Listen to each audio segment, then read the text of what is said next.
Well, good morning, everyone. I want to welcome you to this ITIF event to discuss and hear about the Obama administration's new national strategy for innovation. I'm Rob Atkinson. I'm president of ITIF, and we're really pleased and honored to host this event today, because this is really the first time. You'd have to actually go back if you're a science and technology policy historian, as I know most of you are. You actually would have to go back to 1979 for Jimmy Carter's Domestic Policy Review on Innovation to get a similar kind of effort by a White House, where they have been focusing strategically on innovation and competitiveness and the kinds of steps we need to take as a nation to move forward. This really couldn't have come at a better time. Obviously, the last couple of years, the crisis of the financial crisis and other issues really occupied all of our attention. But now, as we move into recovery, innovation, competitiveness, productivity are really going to be taking center stage. And this is, I would argue, what the administration's document is all about, is to articulate why that's important and the kinds of steps we need to take as a country to move forward with that. So we have a great panel this morning. I'm going to introduce the other two panels after we hear from our keynote speaker, Austan Goolsbee. Everyone here should know Austan. He's the chairman of the President's Council of Economic Advisors. And prior to that, he was the chief economist for the President's Economic Recovery Board. And he's also on leave from University of Chicago's Booth School of Business, where he has a long and distinguished career as a researcher. I've cited your work on a regular basis on all sorts of studies, including broadband and wireless tax policy, technology and innovation issues. He's also a research associate at the National Bureau of Economic Research. He's a former Fulbright Scholar, an Alfred P. Sloan Scholar, a fellow. He was listed by Financial Times as 6 gurus of the future, and now the future is here. So he's now a guru too. And really a very distinguished career. He has a PhD in economics from MIT, so please join me in welcoming Austan Goolsbee. Thank you, Rob, and I just wanted to first thank Rob and ITIF for hosting this event. Rob, as you know, has been a major leader in promoting pro-innovation policies for a long time, and the economy is better for your efforts, Rob. What I wanted to do this morning, you got some great panels coming up with excellent people. I just wanted to give a little bit of an overview of the innovation strategy, and I know we've got a few of the documents poking around, and I've had it plenty. If you want some, you can come talk to Anish, who's here in the front row. I think the basic idea is that the investments that we make today are going to define the success of the economy going forward. Yes, in the long run, but even in the medium run. 5 years from now, 10 years from now, the decisions that we're making about research and development, about what industries and what areas of knowledge we're examining, about training our own people, will be the fundamental building blocks that determine what is our growth rate going to be and what is our income going to be looking out into the future. It certainly has played out that way over the past decades. The reason the United States is the most productive economy in the world, like my CEA people are here, they don't like me saying that because they say on a PPP adjusted basis, Luxembourg is higher than us. Okay, fine. The reason why, except for Luxembourg, on a PPP basis, we have the most productive workers in the world is fundamentally that we have invested in innovation for decade upon decade upon decade. And that's kind of our thing. That's our spike, and we definitely can't give that up, and that is the motivation behind we ought to have a formal and explicit innovation strategy and a policy agenda to promote that. President Obama obviously has termed this as Win the Future agenda, that it's about out-innovating, out-educating, and out-building the rest of the world. I think separate from just what the tagline is, I think there's a lot of policy content beside underlying each of those segments. The overview of the innovation strategy itself is, I'm laughing at myself for saying it this way, but it's kind of a pyramid. What page is that? Page 1. Oh, nice. Page 1. It's either a pyramid or a volcano. It is things blowing out the top of there. The foundation building blocks are the skills of our workforce, our infrastructure, and the basic research in both science and technology that we do. Those kind of form the foundation of the pyramid. The second level that we think about it is the bringing that to market. So those are kind of the baseline science and technology, then bringing that to a series of promoting market-based innovation, steps to promote market-based innovation, which include the setting up an environment so that business have the incentives to create new products, that they can bring scientific ideas commercialized, whether they're from labs, from the national labs or other places.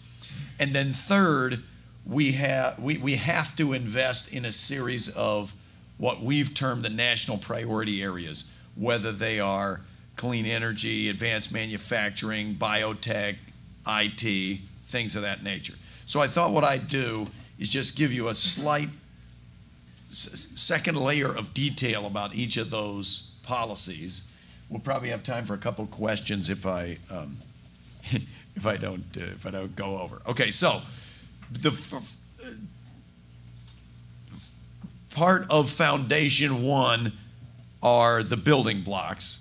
And the highlights there are all about basic research.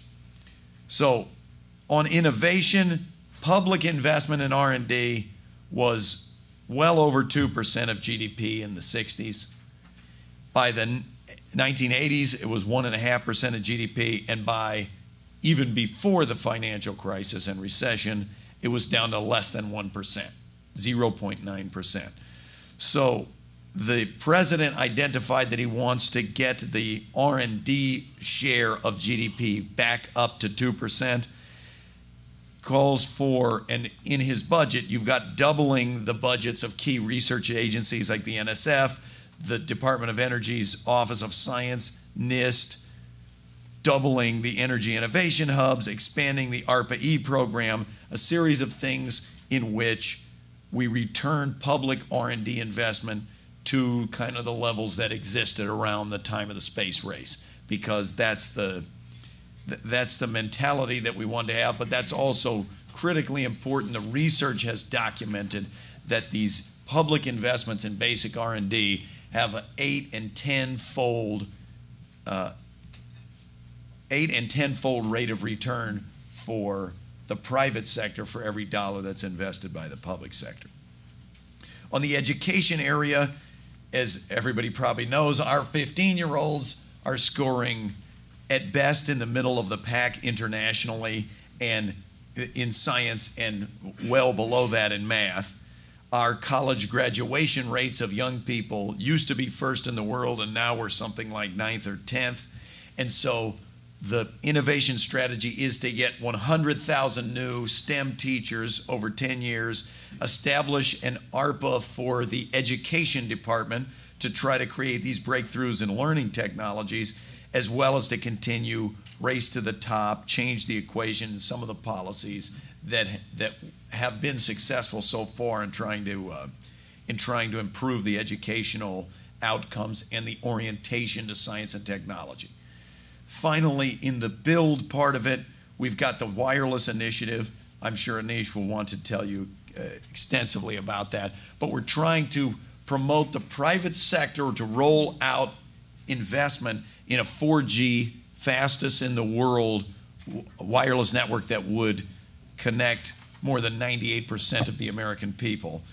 Really, just in the same way, building out the road system, building out the telephone system, building out the electric grid, some of the big networks in the past help facilitate the commercial rise of a whole lot of industries in the United States. Our view has been that the same could be true for wireless, and that this is a great moment to try to do that. The second part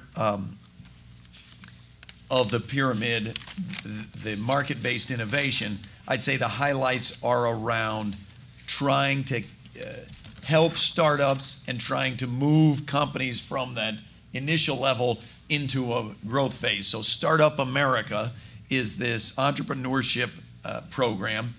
Now, in a normal year, about 600,000 businesses start. And everyone knows that they create jobs and there's a lot of failures. But even subtracting out the jobs lost from the failures, the net new job creation of new firms was something like 40 million jobs from 1992 to 2005, which is more than 100% of the net job creation in the economy. So all of the job creation and then some was coming from these new firms. The existing firms were shrinking over that period. So this is a critical job engine as well as a commercial engine. If you look at the Fortune 50 or the Fortune 200, you see substantial, I guess you'd call it churn in the United States in a way that you tend not to see in other countries, where they have big conglomerates that just stay the biggest companies with the highest market value for decade upon decade, in a way that doesn't happen here. And that's because the innovation is the backbone of what they're doing. So Startup America is a policy which is trying to unite the public and private sectors, creating this nonprofit foundation that's trying to get business mentors and access to capital to people that start up. On the government side, we're trying to streamline the regulatory process for any small business. We've cut taxes for small business, as we keep saying, 17 different ways. And so we're trying to build this bridge to get over the infamous valley of death. The last part that's an industry term. I didn't even make that up. But the last I'd highlight on this market-based section is the reforming the patent system. So we've got 700,000, more than 700,000 patent applications that haven't even been opened. The average patent takes 35 months, so literally 3 years to get a patent. In the survey evidence, 3/4 of the venture capital-backed companies, 3/4 of them say that having a patent was absolutely critical for their being able to get financing. So if they're sitting there 3 years and nobody's even opening their application, that's not a good system. So we're pressing ahead to try to stop the diverting of money from the patent office, which actually raises money to reduce the deficit, but is having its money diverted to other things. We're trying to stop the diversion. We're trying to get more patent examiners and streamline the process to get the average delay in getting a patent down by 40%, and trying to create this fast track procedure where for your most valuable ideas, you could get that in less than 12 months. Finally, on the national priorities, at the top of the volcano, we've got advanced manufacturing, a series of programs to promote that, biotechnology, and clean energy. I would recommend to anybody, if you haven't looked at the innovation strategy, it's a good document. It's well written. It goes through a lot of policy detail. If this is your shtick, I think you will find the document to be a good read and quite unlike almost anything that the government has tended to put out. The Obama administration was long, both in the campaign and since they've been in office, long committed to science and technology as a backbone of growth, has formed, as the part of the America Competes Act, the Department of Commerce is going to be coming out with a major innovation report. How do we improve our innovation system? The Council on Jobs and Competitiveness, which entails a lot of CEOs, is concentrating on this. The PCAST, Advisors of Science and Technology, again, major focus on this. And so today at this event, the three questions that we're basically focusing on, and we need your help and we want your input, are what are the best ways to invest in our foundations of innovation?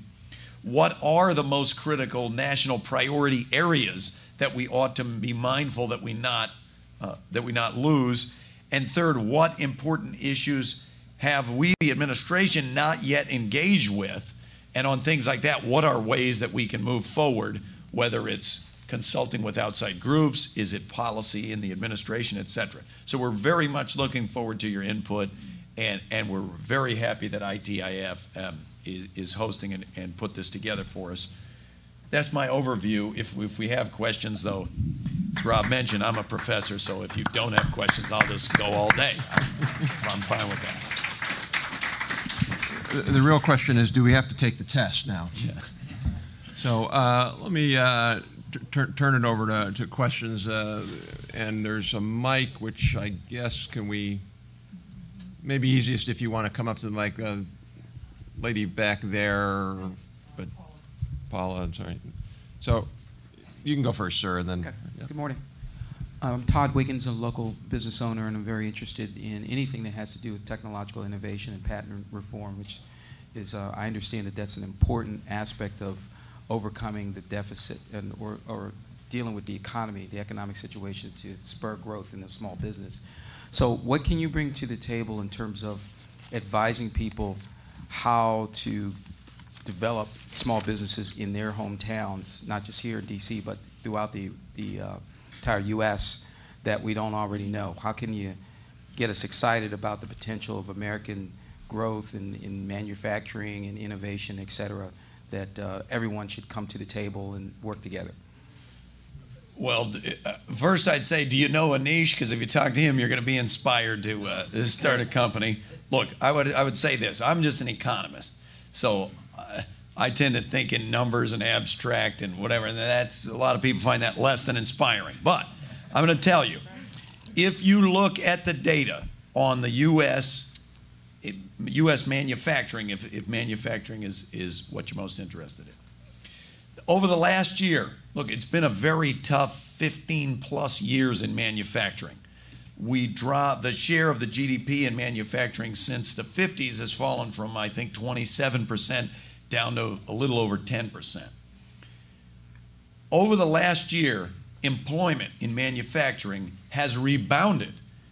It's grown almost 150,000 over the last year. That's the best year in more than a decade in manufacturing. They've had declines in employment, declines in their share of GDP for an extended period. But it's coming back. Part of that is the business cycle. Part of it is focus from the administration. Part of it, I think, is the realization that in the cost calculus of the U.S. worker versus other places, we have kind of been on the downside of that in the past. Both our wages were higher, and it wasn't made up for by our productivity. That's actually starting to reverse in a bunch of industries. So if you look at GE, they just closed 2 plants in Mexico making appliances and moved them back to Kentucky because our workers remain massively productive, and the cost differences between the U.S. and some other places have lessened as these places their wages have gone up, and the capital intensity of our industry has gotten higher and higher. So the importance of the labor cost differential has shrunk. And our capital is extremely productive. This is we have strong rule of law. There's not the worries that you have in some emerging markets that, the government might come in and take away your plant or steal your technology or what have you. So I think the broad conditions are in the favor of business. 2, it's been a terrible credit environment for small businesses, and that's now starting to ease, partly from policies of the administration, partly as we get farther and farther away from the credit crisis. And 3rd, to the part of what can you tell us that we don't already know? I'm not the one who's going to tell you, because you know a lot more about it than I do. But I will say, in Startup America, one of the parts of the program that has been most well received by people starting their own businesses is this business mentor function. That retired executives who want to contribute, okay, so they've worked their lives in business, they want to continue to give something back.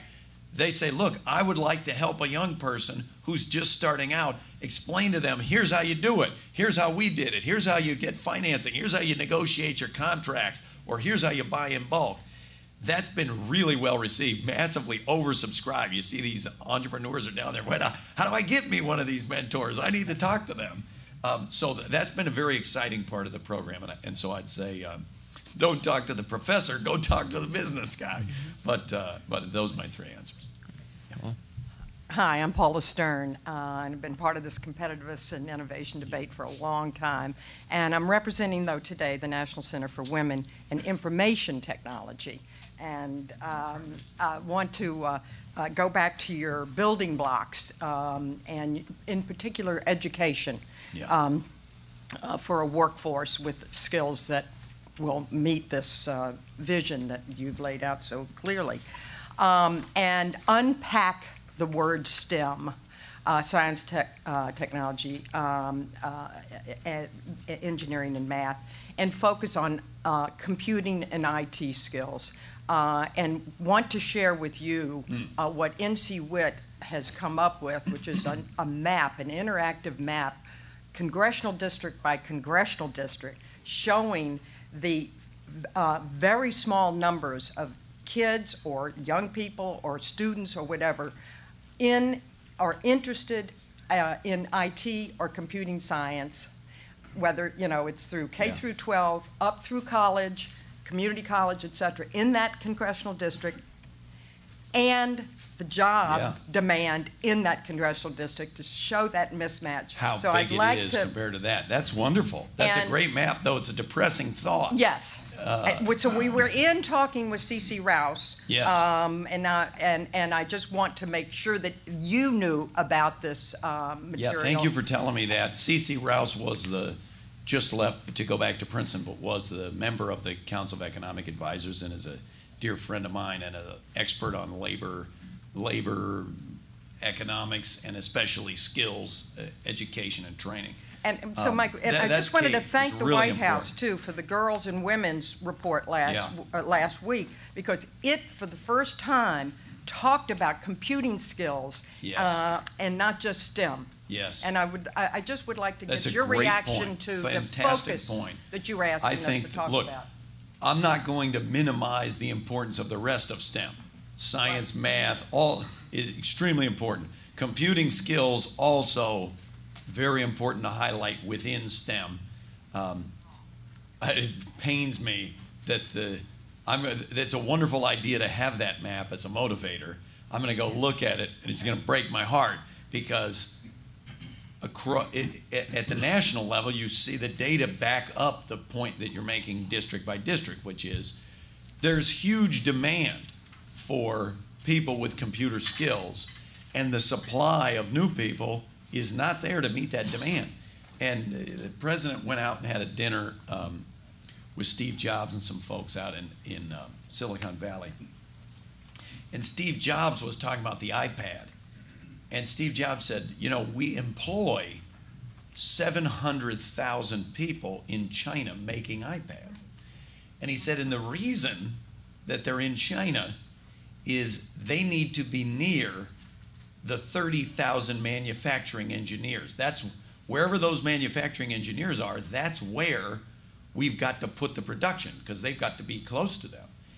And he said, the thing is, we would have thought about doing that in the US, but there isn't a place where we can find 30,000 manufacturing engineers.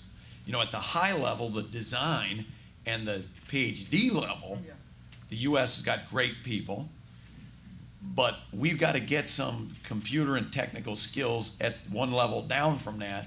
And Jobs was saying, look, if you can get us 30,000 manufacturing engineers, we'll build a whole structure around that. So I think that's really important. Thank you. I think we have time for one more question. Yes, good morning. I'm Jeff Alexander with SRI, the Stanford Research Institute, and we do a lot of work with regional economies on innovation, and I'm curious to hear more about, there's the saying that the future is here, it's just not evenly distributed. Right. How does the federal government plan to, you've had a lot of talk about, regional innovation clusters and things of that nature. How does that now fit in with this new innovation strategy, and where do you see that going? Well, I think, and I'm sure Anish is going to go into more detail on that when he speaks. I think the regional cluster model of innovation and building an ecosystem at a regional or even city kind of level has proved extraordinarily successful around there. In some sense, it's proved very hard to do it any other way than that. And so that is embodied in the innovation plan, is absolutely trying to foster the kind of regional connections that would be necessary for, say with biotech, trying to make that regional cluster based. In some of the policies, I know that if you apply for a grant, it counts in your application positively on you. If you can say, look, we've got complementary industries that we're going to work with these guys that are, 2 doors down, that counts as a positive on your application to get the grant money. And the point of designing things like that are to try to get people to think in these regional clusters. So I think that's a key point. All right, great. I wish we had more time. Thank you.